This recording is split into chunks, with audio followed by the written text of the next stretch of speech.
stylo.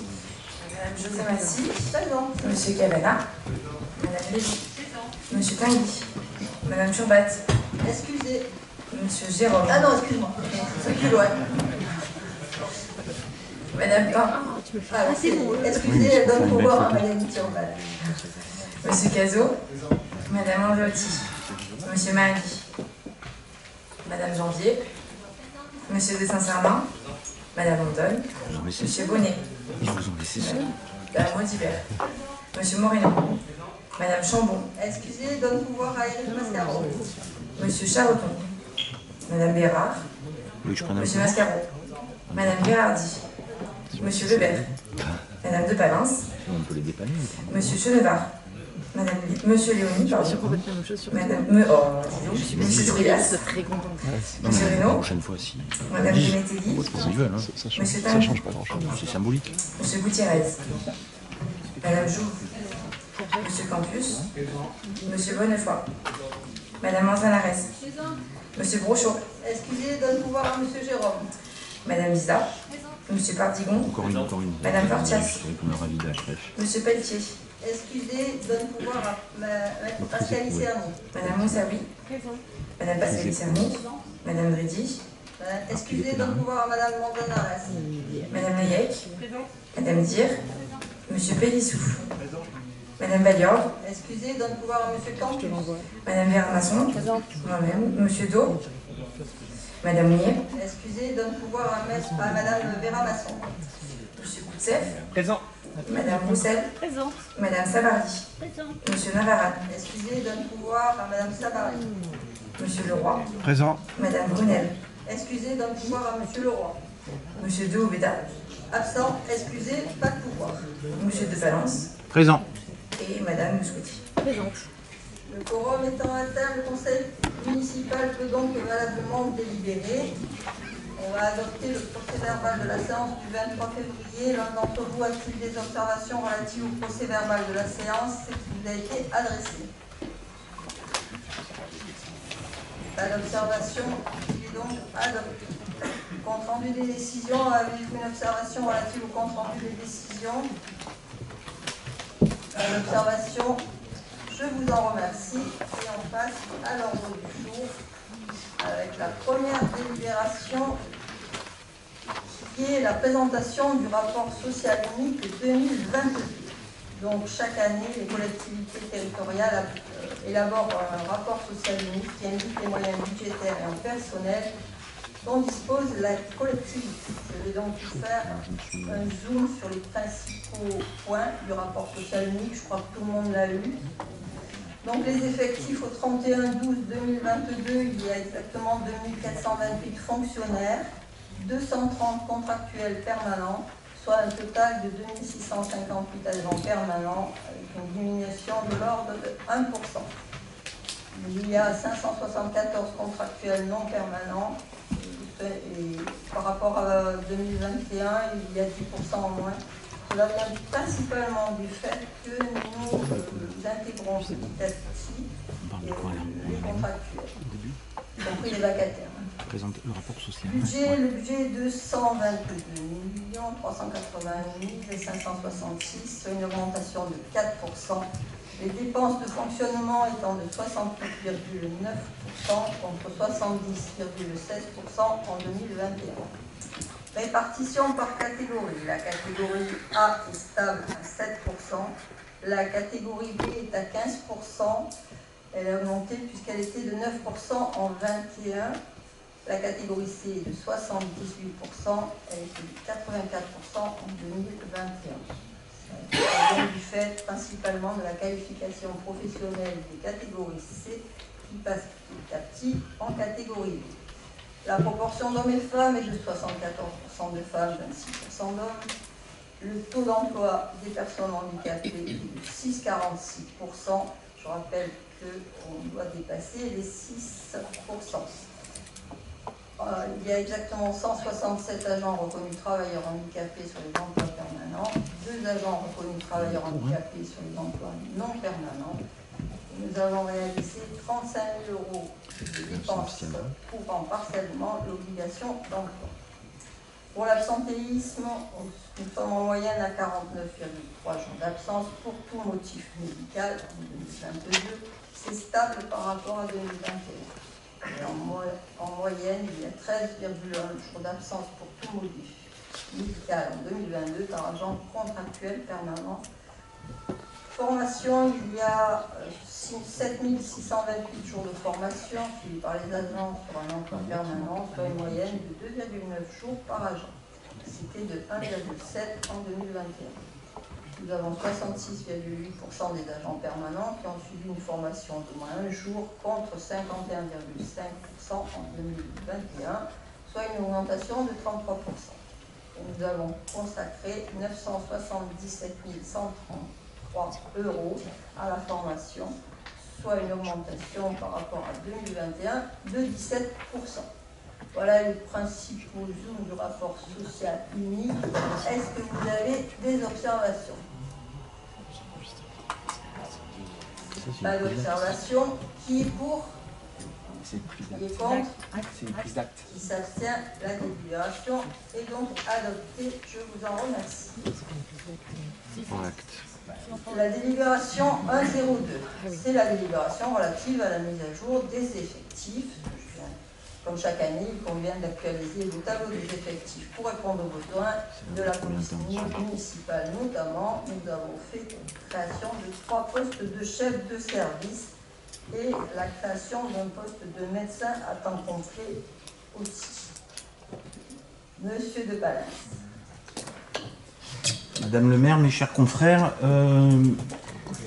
il nous apparaît qu'il y a un problème. Mes chers collègues, pardon. J'ai des confrères, j'ai quelques confrères aussi. Excusez-moi. Il y en a quelques-uns notés dans la salle. Docteur Do. Il nous apparaît nécessaire de préciser quand même dans cette délibération, car il nous apparaît une incompatibilité concernant les missions, notamment les missions d'expertise. Vous dites que ce médecin agréé réalisera des émissions d'expertise, de contre-expertise dans le cadre des congés statutaires, congés longue maladie, congés longue durée, accident de travail. Or, ces missions sont habituellement déléguées au centre de gestion 83. Les dossiers sont transmis afin que l'instructeur des dossiers soit différent de l'administration d'origine de l'agent. Et les médecins agréés qui expertisent les patients ne soient pas en lien avec l'administration d'origine. Donc il nous semble que cette mission ne devrait pas être celle d'un médecin payé par la mairie de Toulon pour les agents de la mairie de Toulon. Deuxième volet de remarque, à côté des missions de contrôle qui nous semblent importants, il nous semble aussi important de rajouter des missions de lutte contre les facteurs favorisant les arrêts de travail, c'est-à-dire les souffrances au travail, les conditions de travail, les dégradations de ces conditions de travail, les dynamiques de groupe délétères, les relations agressives, les relations toxiques et les humiliations, mais aussi suivre les avis des mutations et des reclassements trop souvent refusés. Beaucoup de problèmes réels qui sont malheureusement niés par les administrations. Ces dénégations sont aussi source de souffrance. Encore trop d'arrêts critiqués ou refusés nécessitant des procès ou des longueurs de procédures destructeurs. Beaucoup d'agents épuisés par les luttes incessantes et les postes non adaptés. Pour rappel, en octobre 2023, Toulon était 2e dans les arrêts de travail et ce sont des missions, à côté des missions de contrôle qui sont importantes, les missions de modification de facteurs de lutte contre les facteurs favorisant les arrêts de travail nous paraît important à prendre en compte.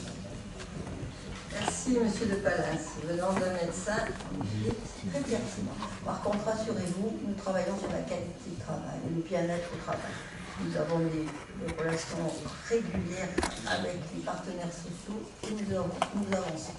Après, on ne peut pas empêcher les gens d'être malades et je vous rappelle que c'est les médecins qui déterminent les arrêts de travail. Qui est pour? Qui est contre? Qui s'abstient?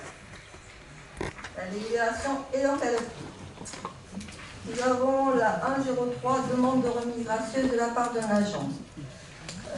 Donc c'est une remise gracieuse, en effet, dans l'attente de l'avis médical, du conseil médical, cet agent a perçu pour la période du 1er mars 2023 au 31 mars 2023, au 31 mai 2023, une rémunération à temps plein au lieu d'un demi-traitement.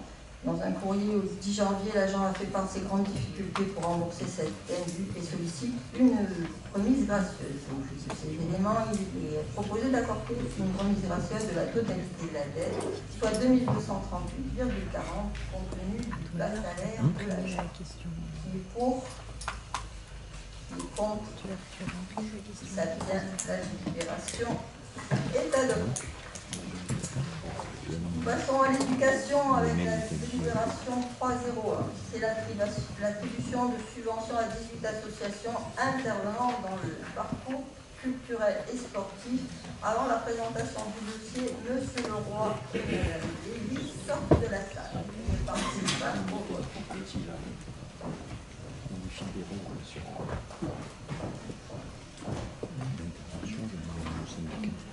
Oui. Ce projet de délibération a pour objet d'allouer les subventions à 18 associations qui interviennent dans le parcours culturel et sportif pour un montant de 92 620 €. Je rappelle qu'en 2023, le budget s'est levé à 63 900 et il y a donc une augmentation qui représente presque 40% d'augmentation. Je remarque qui est pour, qui est contre, qui s'abstient. La délibération est adoptée. Et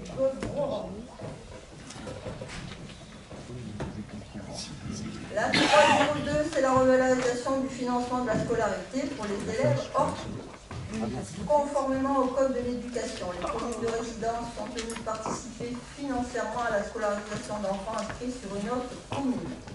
Le principe de la loi est donc de privilégier la réalisation d'accords librement consentis par les communes. Dans cet esprit que la ville de Toulon a travaillé avec les communes voisines pour harmoniser le montant de leur participation. Et ça, depuis 2010, on a ce qu'on appelle une réciprocité. Lorsqu'il n'existe pas d'accord de réciprocité, il convient de fixer la participation financière qui sera versée par Toulon ou d'autres communes d'accueil réciproquement. Je propose de porter ce forfait à 493 € par élève, qui sera revalorisé bien sûr chaque année sur la base de l'évolution de l'indice de l'INSEE des prix à la consommation hors tabac. Qui est pour? Qui est contre? Qui s'abstient? La délibération est adoptée. La 303, avant la présentation, Mme Lévy, Mme Mondonne et M. Mali sortent de la salle du conseil municipal et ne participent pas au vote.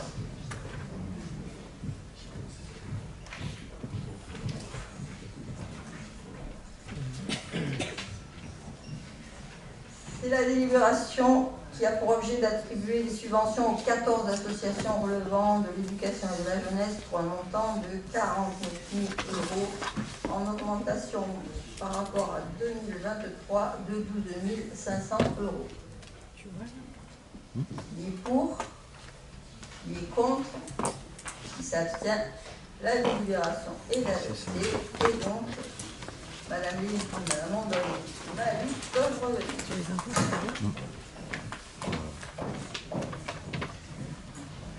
On va passer aux finances et la parole est à M. Cavana. Merci Madame le maire, mes chers collègues. Comme chaque année, nous allons vous proposer la fixation du taux des impôts directs locaux pour l'année 2024. Et comme chaque année, nous allons maintenir le taux tel qu'il était en 2001, conformément à l'engagement qui avait été pris de rester sur ce pourcentage. Je rappelle que ce taux est de 39,39% et que la moyenne de la strate est de 40,82%, donc nous continuons à nous situer légèrement en dessous de la moyenne de la strate. C'est par rapport aux 35 000 de métropole le 12e taux le plus bas. Et nous attendons cette année d'un produit fiscal à hauteur de 123 051 96 millions liés à la réforme de la taxe et avec un coefficient correcteur de 27 millions. Quant à la question des résidences secondaires, nous continuons à proposer une surtaxe de 20%. L'observation, M. De Palens. Madame le maire, mes chers collègues, je voudrais intervenir sur cette phrase qui a d'ailleurs été reprise par M. Cavana. Avec un taux de 39,39% pour le foncier bâti, Toulon se positionne 12e taux le plus bas des 35 villes de métropole, inférieur à la moyenne de la strate qui est de 40,82%. Nous avons demandé l'origine et la source de ces chiffres. Il nous a été répondu que le classement des villes de même strate que Toulon a été élaboré à partir des données publiées par un cabinet, SFL, et nous avons donc récupéré cette étude. L'étude est intitulée « Taux d'imposition 2023 des grandes collectivités locales ». Cette publication fournit une batterie d'indicateurs relatifs au taux d'imposition voté par l'ensemble des villes de plus de 40 000 habitants et leurs groupements à fiscalité propre. Nous nous sommes aperçus, à la lecture et à l'analyse de votre source, que vous ne repreniez pas l'étude dans sa globalité et que vous aviez sélectionné seulement certains critères. L'étude, elle, porte bien sur 42 villes de plus de 100 000 habitants. Ces 42 villes, dont Madame le maire, vous parliez d'ailleurs lors d'une précédente intervention au conseil municipal, vous parliez, j'ouvrais les guillemets, un maintien des taux de fiscalité au niveau de 2001, ce qui est rare parmi les 42 villes de France. Je vous avais d'ailleurs fait remarquer la digression sémantique entre maintien du taux communal, 39,39, ce qui est vrai, et augmentation de la pression fiscale. Plus loin, vous aviez dit l'engagement de la majorité municipale de ne pas augmenter la pression fiscale. Et elle est respectée depuis 4 mandats consécutifs. L'étude, elle, ne porte donc pas sur les villes de métropole, mais sur les villes de plus de 100 000 habitants. Les services de la mairie nous précisent alors qu'en réalité, la comparaison s'est effectuée sur les villes de plus de 100 000 habitants, hors Paris et sa banlieue, et villes d'outre-mer. Vous prenez donc les chiffres les plus favorables en enlevant d'autorités civiles avec des taux parmi les plus faibles. C'est ce que vous intitulez la strate. Deux villes iliennes, Saint-Paul et Saint-Denis de la Réunion, qui ne sont certes pas en métropole, et vous enlevez Paris. Mais aussi, vous enlevez dans le classement 3 villes autour de Paris, Argenteuil, Boulogne-Billancourt et Saint-Denis, que vos services ont dénommé banlieue de Paris, qui font certes partie de la métropole du Grand Paris, mais qui sont des collectivités locales, villes, différentes de Paris. C'est comme ça que vous passez de la 17e place à la 12e. Sur l'ensemble des 42 villes, Toulon est en réalité 17e.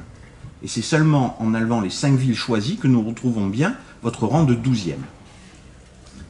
C'est ce qui fait que vous comparez à la strate avec le pourcentage de 40,82, mais qui est métropole hors Paris. Or, vous enlevez 3 villes de plus. Mais, c'est la deuxième axe de mon intervention, même avec vos chiffres, et même avec ces chiffres retranchés de 6 villes et dont les 3 que vous n'avez pas pris en compte, notre analyse sur l'extériorisation des hausses d'impôts pour les Toulonnais est validée. En reprenant vos classements, Toulon est 12e au taux municipal. Il passe à la 14e place si on ajoute le taux métropole qui est de 5%. Et on note dans la même étude, mais vous n'en faites pas état parce que c'est moins favorisant pour la ville de Toulon, que Toulon a le 8e taux le plus haut de taxes d'enlèvement des ordures ménagères, la fameuse TEON des feuilles d'impôt, et que par ailleurs, sur le plan des entreprises, les entreprises de Toulon payent le 3e taux le plus haut de la CFE qui touche les entreprises. Pour rappel, sur nos feuilles d'impôt, à Toulon, en 2023, la commune 39,39, l'intercommunalité 5%, la TEOM 11,86, se rajoutent les syndicats de communes 4,72, les taxes spéciales 0,182, la taxe GEMAPI 0,513. Nous n'avons pas encore les comparaisons pour toutes les villes en 2023. Ce sera fait en 2024 sur le site UNPI.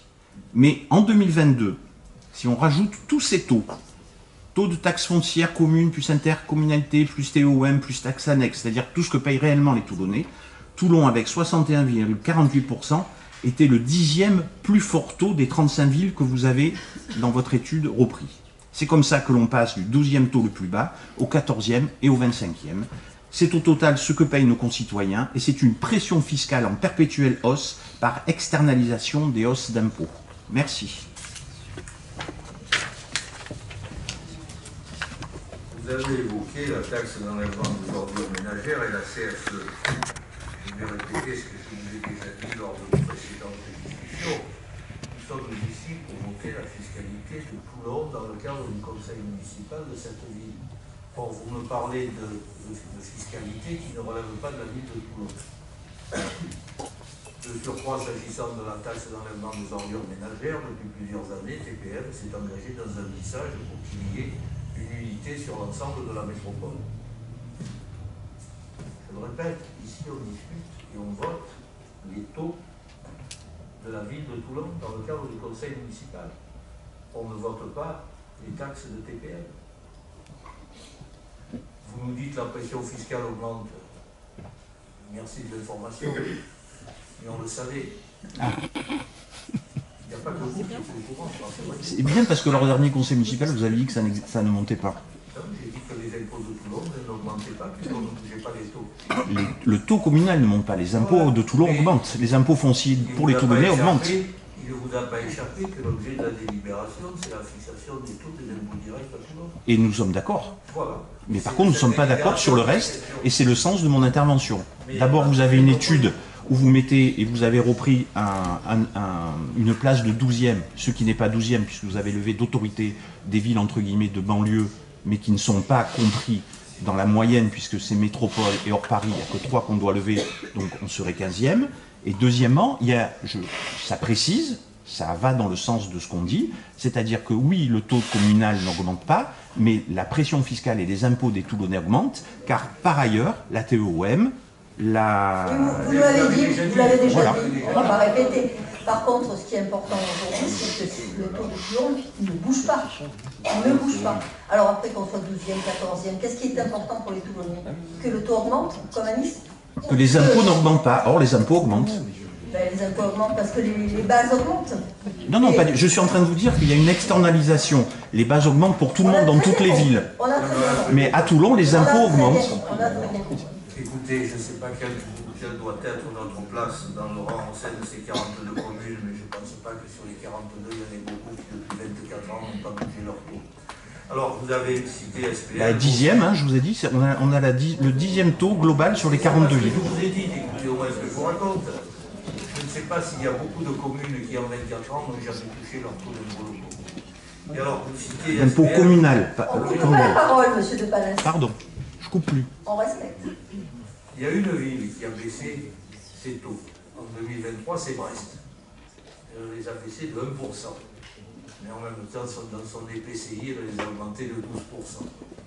Vous voyez, cherchez le nombre de communes qui n'ont jamais touché les taux en 24 ans. On espère la réponse au prochain conseil municipal. Merci beaucoup, monsieur de Palais. Qui est pour? Qui est contre? Qui s'abstient? La délibération est adoptée. Allez, sur la dette. La dette, comme chaque année, nous devons faire un rapport sur la dette et autoriser Madame le maire à utiliser un certain nombre de procédés bancaires pour le financement. Alors, au 31 décembre 2023, la dette de Toulon est composée de 27 emprunts pour un capital restant dû de 56 millions. Nous avons poursuivi en 2023 notre désendettement à hauteur de 6 millions d'euros, tout en réalisant 42 millions de dépenses d'équipement, ce qui correspond environ à 80% d'exécution de la section investissement. C'est pas mal. Ce qui fait pour la ville de Toulon un endettement par habitant de 321 euros, lorsque la moyenne des villes-centres des 22 métropoles est de 2230 euros. Nous sommes donc la deuxième ville-centre des 22 métropoles les moins endettées et la deuxième grande ville parmi celles de plus de 100 000 habitants les moins endettées. Et dans la mesure où la loi de programmation des finances publiques 2023-2027 fixe comme objectif un ratio de désendettement maximum de 12 ans pour les villes, la commune de Toulon est à moins de 2 ans, contre 6 ans en moyenne pour les communes de la même strate. Des observations? Monsieur Coutsel. Madame le maire, chers collègues, oui, c'est un très bon rapport. Nous allons voter pour ce financement de la dette. On voit dans l'état actuel des choses à quel point la dette peut peser à l'échelle nationale, à l'échelle locale. Je crois qu'on peut tous se féliciter aujourd'hui du travail qui a été fait, je le dis, sur la gestion de la dette. D'ailleurs, je pense que, monsieur le député, vous pourriez à vos amis du gouvernement proposer Robert Cavana pour remplacer notre écrivain à l'eau de rose qui nous sert de ministre des Finances. Merci. Merci beaucoup. Donc, il propose au conseil municipal de prendre acte de la politique d'endettement suivie depuis 2023 et de valider la stratégie d'endettement 2024. Voilà, de valider la stratégie. Et de l'autoriser à prendre les mesures nécessaires. Qui est pour? Qui est contre? Qui s'abstient? La délibération est adoptée. La délibération suivante concerne l'approbation du rapport d'évaluation des charges relatives au transfert des navettes gratuites de la commune d'Hyères à la métropole de MDPL. Le montant des attributions de compensation doit effectivement être noté dans chacun des conseils municipaux des communes membres intéressées. C'est la raison pour laquelle cette délibération vous est proposée. Les impôts communs, les impôts sur PPM qui payent des choses. Qui s'abstient, la délibération est adoptée.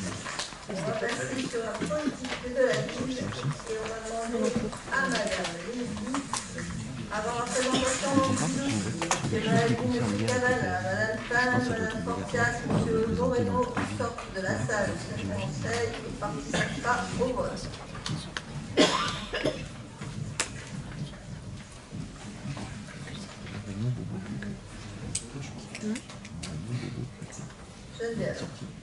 Merci Madame la Ministre de l'approbation de la participation financière de la ville à Toulon Habitat Méditerranée pour une opération de construction neuve de 19 logements locatifs situés sociaux, situés Vieux Chemin de Saint-Cnus à Toulon.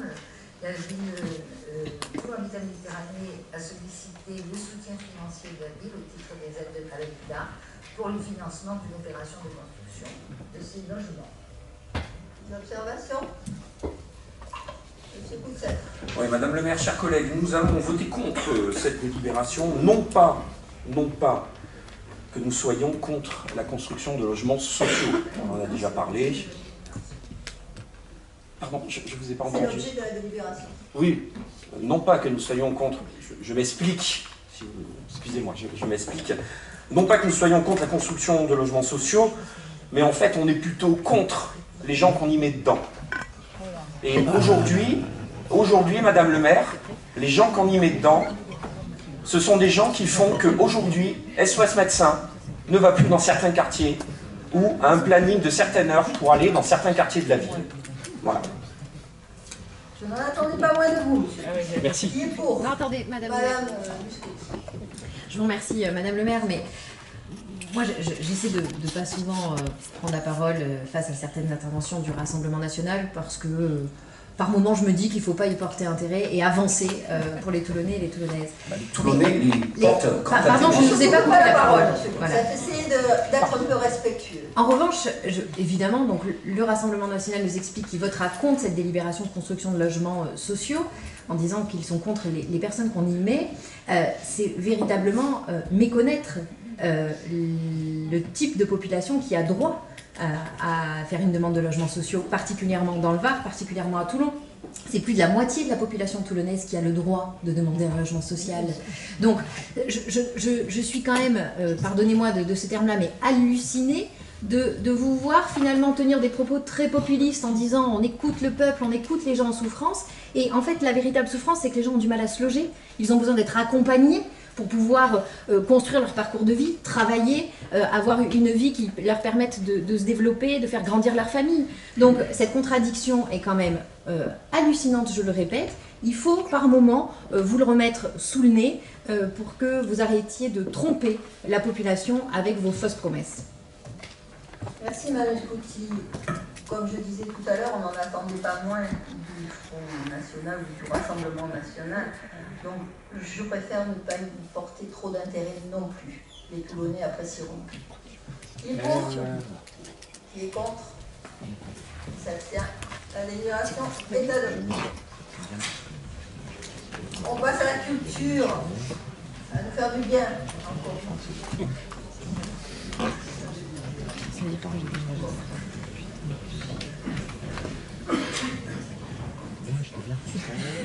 La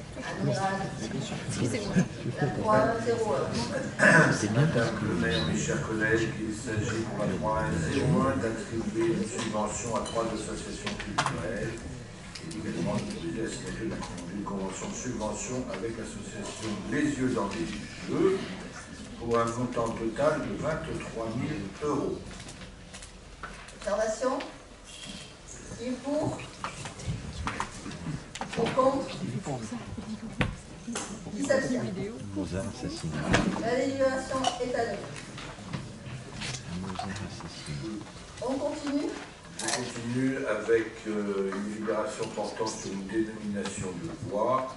C'est une voie communale qui serpente sur le tournage du Pharon, qui pour l'instant ne porte qu'un numéro et souhaite lui donner un nom. Nous proposons de reprendre le nom habituel utilisé par les habitants, la route du Fort Saint-Antoine. Qui est pour? Qui est contre? Qui s'abstient? La délibération est adoptée. On continue avec des dispositions.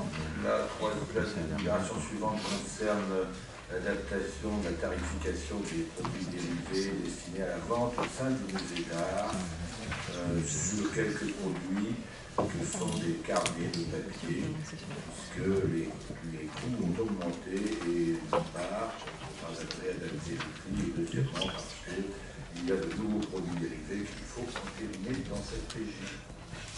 Observation. Qui est pour? Qui est contre? Qui s'abstient? La délibération est adoptée. Police municipale, Laurent Jérôme. Merci Madame la maire. Il s'agit de remises gracieuses à 2 redevables, une pour la frais de mise en fourrière et l'autre pour un forfait de 3 stationnements. Observation. Qui est pour? Qui est contre? Qui s'abstient? La délibération est adoptée.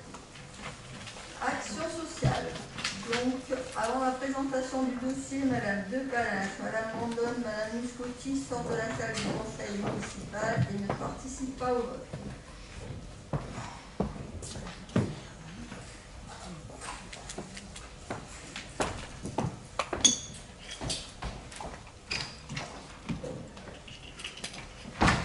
Dominique.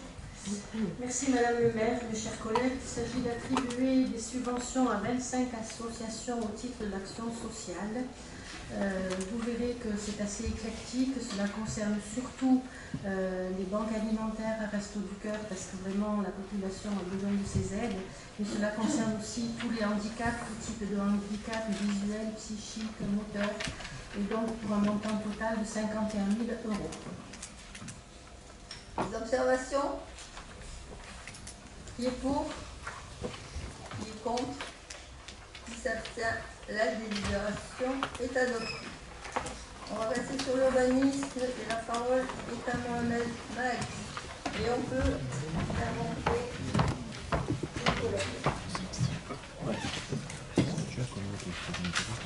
Je suis adhérente au camping, monsieur. Madame le maire, mes chers collègues, le muséum départemental du Var, que vous connaissez sous la dénomination Muséum d'histoire naturelle, souhaite donc s'agrandir et être rénové. Pour être réalisé, ce projet nécessite le déclassement d'une partie qui est classée, espace boisé classé de 340 m². Et donc pour ce faire, il convient de procéder à une mise en compatibilité du PLU de la ville de Toulon.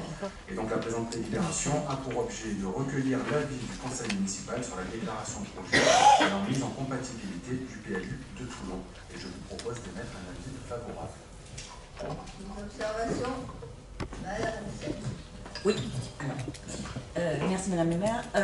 Tout d'abord, je vous annonce que je voterai favorablement à cette délibération.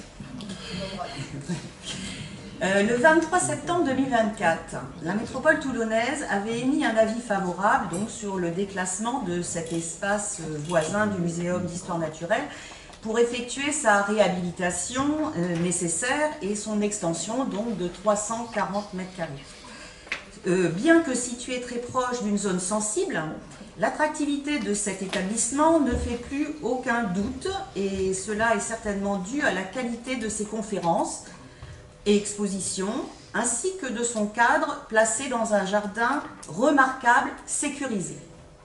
Ce déclassement n'étant pas dans une zone Natura 2000, il n'y avait donc pas d'obligation de procéder à l'évaluation environnementale.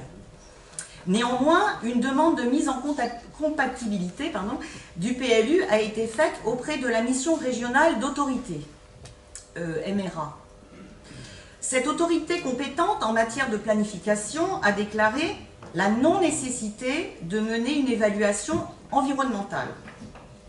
Ce jour, 3 positions se sont distinguées. Une position majoritaire qui fait confiance à la MRA, qui a voté pour. Une deuxième position, ne faisant pas confiance, qui s'y oppose par principe, qui a voté contre. Une troisième position, sans doute plus circonspecte, votant abstention. Je me situe dans la troisième position, car généralement défavorable au déclassement d'une zone classée, étant très sensible à protéger nos espaces naturels. Une enquête d'utilité publique a ensuite été menée du 30 octobre au 4 décembre. Ce véritable moyen de démocratie locale, mis à disposition de chaque citoyen, doit conduire par l'intermédiaire du commissaire désigné par une autorité, une enquête de manière à permettre au public de disposer d'une information complète sur le projet et de participer effectivement au processus de décision en lui permettant de présenter ses observations et propositions. Je m'y suis rendue le dernier jour, à la dernière heure, et j'ai appris avec stupeur que j'étais la seule personne à m'y être déplacée pour consulter et discuter du projet de Toulon. N'ayant rien à objecter, sinon à demander que les arbres soient transplantés dans le parc, les conclusions du commissaire enquêteur ne sont donc pas étonnantes et M. Olivier Duc, pour le citer, a donné son accord sans réserve. Par conséquent, tous les démocrates et personnes consciencieux de ce conseil municipal ne peuvent être que favorables à donner et voter pour ce projet de mise en valeur du Muséum d'histoire naturelle, un atout pour la ville de Toulon qui permet la décentralisation de l'attraction de notre ville en animant aussi les quartiers périphériques. Je vous remercie. Nous vous en remercions, Madame Roussel. Qui est pour? Qui est contre? Qui s'abstient? La délibération est adoptée. Monsieur Mahali, on continue sur l'aménagement durable. Oui, je vous remercie Madame le maire.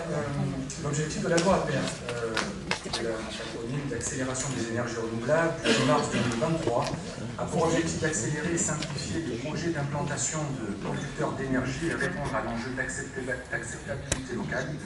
L'article 15 de cette loi permet aux communes de définir, après concertation avec leurs administrés, les zones où elles souhaitent prioritairement voir des projets d'énergie renouvelable s'implanter.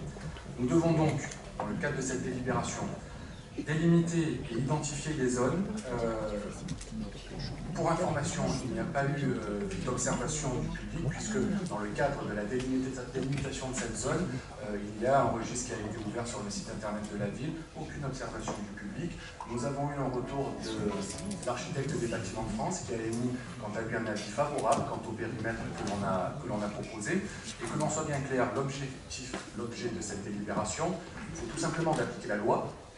On ne va pas au-delà, on applique la loi en délimitant dans un premier temps des périmètres sur la ville de Toulon où des énergies renouvelables pourront être installées. Une fois l'avis en tout cas donné, ça repart en préfecture et si c'est validé, sûrement que ça reviendra en mairie pour valider de façon officielle ces périmètres. Alors je vous le dis pour la petite information, il fallait que l'on parle de panneaux photovoltaïques, de solaire thermique, de géothermie, de biomasse, d'hydroélectricité et également d'éolien. Nous avons pris le parti d'éliminer l'éolien des périmètres parce qu'on ne me parle pas, alors que l'on soit bien clair, je suis pro-mix énergétique, donc je n'exclus pas par principe une énergie renouvelable, mais lorsque l'on parle du domaine maritime, où l'on pourrait envisager des éoliens flottants, ça ne fait pas partie des périmètres puisqu'on est sur le domaine maritime, on n'est pas sur la ville de Toulon. Des éoliennes sur le Léman du Faron, ça me paraît assez concevable en matière paysage, je dirais, et de nuisance au quotidien. Et donc nous avions eu, et je me permets quelques mots sur cette délibération parce qu'elle est importante, deux options, parce que c'était tout nouveau, pour délimiter ces périmètres. Soit nous faisions comme certaines communes, et nous travaillions à la parcelle, en indiquant que sur ce périmètre-là, nous pouvons autoriser des panneaux solaires, sur ce périmètre-là, pourquoi pas de l'éolien, même si ce n'est pas le cas. Nous avons pris le parti de travailler à l'inverse. Les énergies renouvelables, j'allais dire, ce n'est pas le futur, c'est déjà le présent. Et ça va faire que se développer dans l'avenir. Et donc nous avons travaillé à l'envers, et nous avons, plutôt que de dire où on allait l'autoriser, nous avons eu le parti pris de dire où on allait les interdire. Et donc nous avons exclu, et ça ressort de la délibération, toutes les zones naturelles, bien évidemment, espaces boisés classés. Madame Roussel, vous l'avez indiqué tout à l'heure, vous n'êtes pas favorable au déclassement de BC, mais croyez-moi que Madame le maire et sa municipalité non plus n'est pas favorable à un déclassement de BC. Bien au contraire, nous cherchons à chaque fois à trouver de nouveaux EPC à figer dans le PLU. Nous avons exclu également les zones Natura 2000.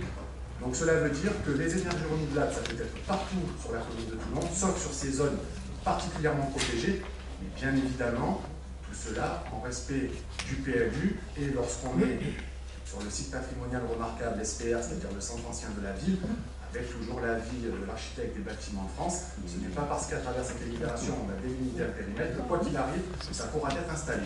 Après, ce sera toujours soumis à la réglementation locale. Voilà, Madame la Présidente. Madame le maire. Monsieur de Palès, vous avez demandé la parole, je vous la donne. Peut-être Monsieur Leroy avant, parce que moi c'était... Bon, moi c'est très court, c'est juste, Monsieur Mali, entre-temps, depuis la commission, j'ai un peu réfléchi à tout ça, et je vais juste m'abstenir parce que dans l'éolien, vous pensez peut-être aux grandes éoliennes qui, effectivement, dans Toulon, seraient un peu compliquées à mettre, mais il existe aussi le micro-éolien, et donc je pense qu'on aurait pu laisser une petite place pour ce micro-éolien. Monsieur de Palès. Oui, je rejoins l'intérêt de Monsieur Leroy pour la commission qui a été particulièrement intéressante, où nous avons eu l'explication de Monsieur Mali sur la méthode que nous trouvons particulièrement pertinente de travailler à l'envers sur les interdictions plutôt que les autorisations. Nous voterons contre et nous voterons pour, pardon, et nous voulions souligner cette méthode qui nous paraît particulièrement pertinente. Je vous en remercie. Qui est pour? Qui est contre? Qui s'abstient? Merci beaucoup. D'habitude. Alors, la présentation de la prochaine. Monsieur Tanguy et Monsieur Lebert sortent de la salle du conseil municipal et ne participent pas au vote. Pourquoi ça s'arrête? Amel.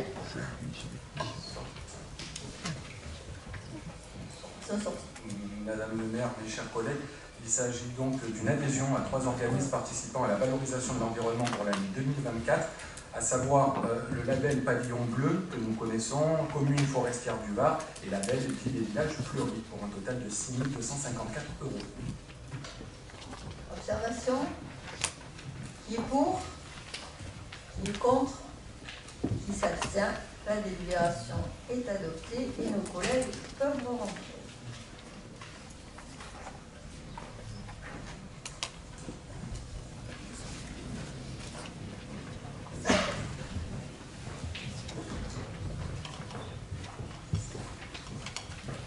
La délibération suivante. Oui, cette fois-ci, il s'agit de l'attribution de subventions de fonctionnement à 14 associations environnementales et signature d'une convention avec l'association Chercheurs en Herbe pour un montant de 52 800 €. Voilà, avec une augmentation de 1 300 € par rapport à l'année dernière. Observation. Qui est pour? Qui est contre? Qui s'abstient? La délibération est adoptée. On continue avec l'animal dans la ville. Oui, merci Madame le maire. Sur cette délibération, nous pourrions discuter à volonté de la dénomination de ces associations. Exactement. Mais en tout cas, nous attribuons des subventions de fonctionnement à 12 associations de protection des animaux qui font un travail remarquable pour la somme de 26 600 €. Là aussi, une augmentation de 3 200 € par rapport à l'année dernière. Observation, même sur les noms, là. Qui est pour? Qui est contre? Qui s'abstient? Merci beaucoup. pour les cœurs de Patou. On va passer sur la démocratie participative. Madame Gentil. Merci, chers collègues. Il s'agit d'une signature d'une convention de partenariat avec le Centre de formation d'apprenti du bâtiment de Toulon pour mettre en œuvre 2 projets à destination des habitants. Il s'agit de l'implantation de boîtes à livres et de vitrins dans les quartiers. La réalisation de ces projets permet de répondre à un double objectif, faire travailler les apprentis sur des projets d'études permettant de mobiliser différents corps de métier en vue de l'obtention de leur diplôme et d'associer les comités d'armées locaux au développement de projets à destination des habitants. La ville participera financièrement à ces projets à hauteur de 5 000 € pour la conception des 2 projets qui seront installés dans différents quartiers de la ville. Merci Pascal, vous savez que mon intérêt pour la lecture dépend des élèves. Des observations? Qui est pour? Qui est contre? Qui s'abstient? La délibération est adoptée. Monsieur de Saint-Sernin pour la sécurité civile. Madame le maire, chers collègues, il s'agit d'attribuer des subventions de fonctionnement à 2 associations relevant de la sécurité civile communale, de la sécurité routière communale et du comité communal des feux de forêt, et adhésion à l'association départementale des comités de feux de forêt du Var. Le montant global de ces subventions s'élève à 4 500 €. Des observations? Monsieur Coutsel. Oui, Madame le maire, nous allons bien évidemment voter pour. Donc je m'excuse auprès de Monsieur le député de devoir joindre son vote au nôtre sur une action de sécurité civile. Et dans ce cas précis, malheureusement, je crois que nos votes pourront rester, ils ne pourront pas être effacés. Merci. Yannick, il n'y avait pas de question Non, il y avait juste une affirmation plus de qui nous savons. Je vais dire, pour reprendre encore l'intervention formulée hier au Conseil métropolitain, celle que vous formulez là mais que personne n'a compris, il me paraît utile simplement de rappeler que votre serviteur a fait voter il y a 2 jours à l'Assemblée nationale une loi qui n'existait pas et qui permet la reconnaissance des bénévoles de la sécurité civile. Cette loi n'a jamais existé. Moi, je suis rentré à l'âge de 14 ans comme bénévole à la protection civile. Il n'y a jamais eu de texte. Et aujourd'hui, nous avons enfin un texte. Ensuite, vote qui veut. Je vous remercie, Madame le maire. Ah ben, nous nous en félicitons, Monsieur le député. Qui est pour? Qui est contre? Qui s'abstient? La délibération est adoptée. Allez, un peu de sport. Monsieur Bonnet. Merci Madame le maire. Chers collègues, cette délibération a pour objet l'attribution de subventions à 13 associations sportives pour la signature des avenants de convention de subvention à Besançon et qui en club et le Racing Club. Le Racing Football Club de Toulon pour un montant total de 59 900 €. Observation. Qui est pour? Qui est contre? Qui s'abstient? La délibération est adoptée. On continue la phase 102. Il s'agit de signer la convention du parti entre la ville de Toulon, l'Aïkido Club toulonnais ainsi que le Collège des Bains d'Alep pour la mise en place du dispositif 2 heures de sport en plus par semaine pour les collégiens pour l'année 2023-2024. Qui est pour? Qui est contre? Qui s'abstient? La délibération est adoptée. On passe à la dynamisation commerciale. Monsieur Moreno. Merci Madame le maire. La ville est propriétaire d'un droit au bail au pont du Las, 216 avenue du 15e corps, anciennement exploité sous le nom de Canessa. Et cette délibération a pour objet de vous faire valider la signature de l'acte portant rétrocession de ce droit au bail à la SAS SMBG, représenté par M. Bott, au prix de 1 000 €. Des observations? Eh oui. On est des bons acheteurs et des c'est l'inverse. C'est ça, c'est ce que vous dites toujours. Des bons vendeurs et des mauvais acheteurs. Toulon, bon acheteur, mauvais vendeur. C'est ça. Vous n'avez pas les grillades? Au pluriel. Et oui, encore, nous allons voter contre cette délibération. Le prix d'achat est de 30 000 €. J'ai demandé tous les frais depuis 11 ans. Il s'élève en gros à 86 000 €. La mairie de Toulon a donc dépensé 126 000 € pour l'entretien et le droit au bail, qu'elle vend pour 1 000 €. Perte 125 000 €. Pour rappel, nous avions déjà voté contre la vente de l'immeuble 32 rue Nicolas Laugier. perte 160 550 €. Contre la cave du 19 rue Andrieux, perte 5 632 €. En novembre 2022, le fonds de commerce Murator, perte 116 910 €. En février 2022, un bail rue Anatole France à Toulon, perte de 268 000 €. Et en décembre 2023, un local Charles Poncy de 45 mètres carrés, détenu depuis 1991, une perte de 47 540 €. J'ai deux choses à vous demander. D'abord, nous aimerions qu'à chaque délibération de ce type, nous puissions avoir, avant de le demander et que ça soit formulé au moment de la présentation, les prix d'achat et les prix d'entretien que cela coûtait à la ville de Toulon pour les droits au bail, les droits au baux, pardon, et les locaux de la ville de Toulon qu'elle aimerait céder. Et deuxièmement, nous aimerions savoir combien de locaux et combien de baux restent à la charge de la mairie dans le cadre de ce droit de préemption des commerces et fonds communaux. Oui, mon cher collègue, vous aviez déjà précédemment donné un inventaire à l'après-vert des cessions, des achats réalisés par la ville de Toulon en mêlant le rachat du patrimoine de la CENTA, ainsi que le rachat de petits locaux commerciaux d'une superficie plus ou moins importante. Alors je voudrais quand même faire 3 remarques. La première, même si ça n'a pas été évoqué aujourd'hui, mais il y a un moins difficile finalement, la CENTA. C'est un peu le problème, puisqu'en 2001, j'ai été nommé président de la CENTA, si j'ose dire, pour la mener au tombeau et assurer la liquidation. Et c'est une liquidation qui a coûté bon nombre de millions à la ville. Autrement dit, toutes les dettes ont été assumées par la commune, ce qui est juridiquement normal. Alors à partir de là, que l'on paye directement les créanciers de la CENTA, ou bien que l'on rachète à un prix assez élevé son patrimoine pour que la CENTA rembourse directement ses créanciers, en tout état de cause et dans quelle que soit la façon dont on peut avoir le problème, c'est toujours la ville qui paie. Ce sont donc des mauvais exemples. Deuxièmement, la ville n'est ni marchand de biens ni spéculateur immobilier.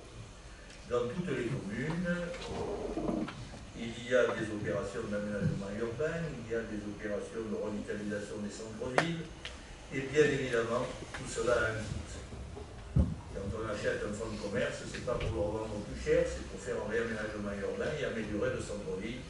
Je crois qu'on ne s'est pas trop trompé de ce point de vue.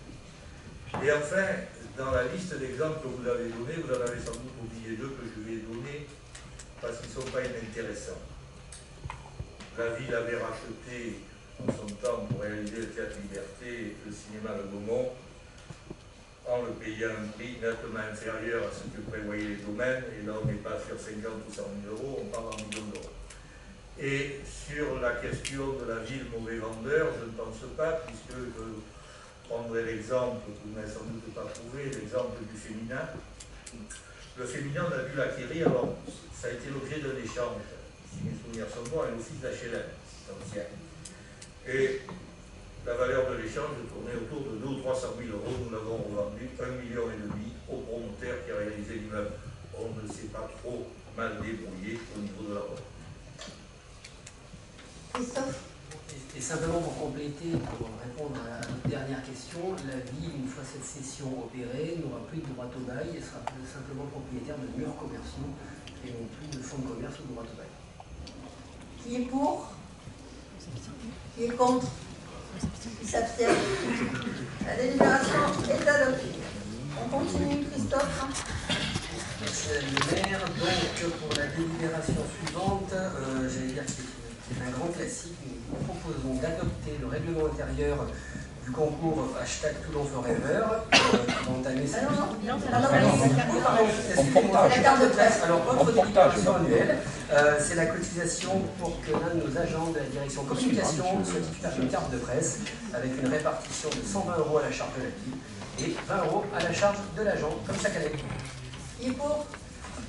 Qui est contre? 1 million d'euros sur le féminin, vous devez payer 120 €. La délibération est adoptée. Et allez, on y est pour Toulon Forever 2024. Allez, je reviens pour ce Toulon Forever 2024, donc la 8e édition de ce concours sur Instagram. Et nous vous proposons d'adopter le règlement intérieur. Je rappelle que les lauréats seront exposés en mairie d'honneur du 17 juillet au 30 août. Les observations, qui est pour, qui est contre, qui s'abstient, la délibération est adoptée. On passe aux travaux communaux. Oui, Madame la maire, mes chers collègues, il s'agit d'une délibération concernant des demandes d'autorisation d'urbanisme pour des travaux. Le premier, l'école maternelle Vercoto, avec le ravalement des façades venant sur la cour. À l'école élémentaire Polygone, la pose de brise-soleil sur les fenêtres de la façade sud. Et enfin, à l'école maternelle La Beaucaire, la remise en peinture de la toiture pour améliorer le confort d'études. Des observations? Qui est pour? Qui est contre? Qui s'abstient? Donc sur la logistique, nous allons passer deux délibérations. La 2301, qui est la signature d'une convention de partenariat entre la ville et le Centre communal d'action sociale de La Valette pour la confection des registres communaux. Observation? Qui est pour? Qui est contre? Qui s'abstient? La 2302, c'est de la cession de matériel inutilisé de vente en ligne. Tu veux acheter une balayeuse, une benne ou une camion fourrière. Qui est par moi, ça peut peut-être nous servir. Qui est pour? Qui est contre? Qui s'abstient? La délibération est adoptée. Comme ça, vous n'aura pas échappé. Le 9 juin, nous votons. Donc, la 2401, c'est l'approbation des dispositions financières concernant, dans un premier temps, le recensement de la population de 2024. Donc, ces rémunérations, vous savez, proposer 1 200 € net pour les 41 ans à 6 recenseurs, 440 net pour les 3 contrôleurs, les 2 coordonnateurs et le référent durée. Je spécifie que ces rémunérations sont en charge par une dotation forfaitaire de l'État de 34 951, le reste à charge étant pour la commune, soit 21 680. Qui est pour? Qui est contre? Qui s'abstient? La délibération est adoptée. Et donc le 9 juin, nous votons.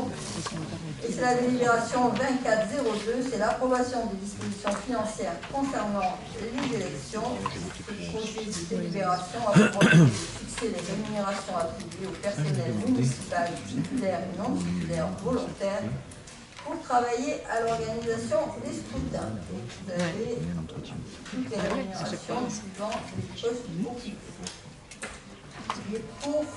Qui est contre? La délibération est adoptée, mais le conseil n'est pas fini, puisqu'il y a une question à Madame la Merci Madame le maire, chers collègues.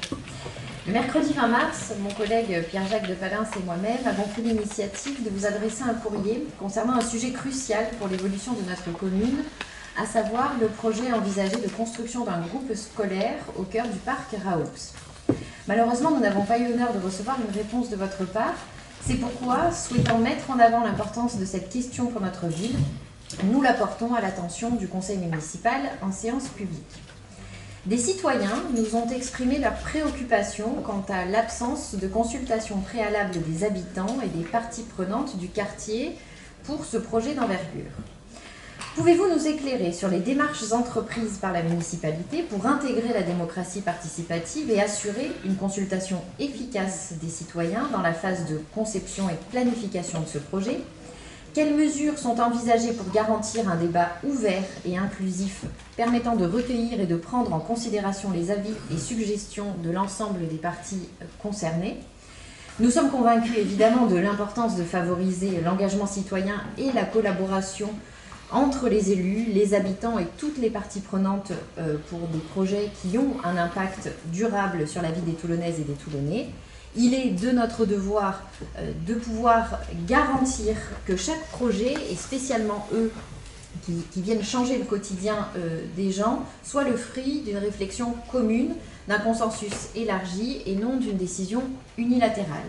Nous espérons donc que cette interpellation sera perçue non comme une critique, mais comme une invitation à redéfinir ensemble les contours d'une démocratie locale vivante, dynamique et participative pour évidemment le bien de chacun et de chacune. Je vous remercie. Merci beaucoup, Madame Mouskoudi. En réponse à votre mail du 20 mars 2024, dans lequel vous vous faites écho d'un couple habitant à Saint-Jean-du-Var au sujet du déménagement éventuel de l'école élémentaire de Saint-Jean, alors c'est pas Saint-Jean, c'est Fort Sainte-Catherine, et de l'école maternelle La Pinède au cœur du Parraou, je tiens dans un premier temps à vous informer que ce projet n'est à ce jour qu'en phase d'étude.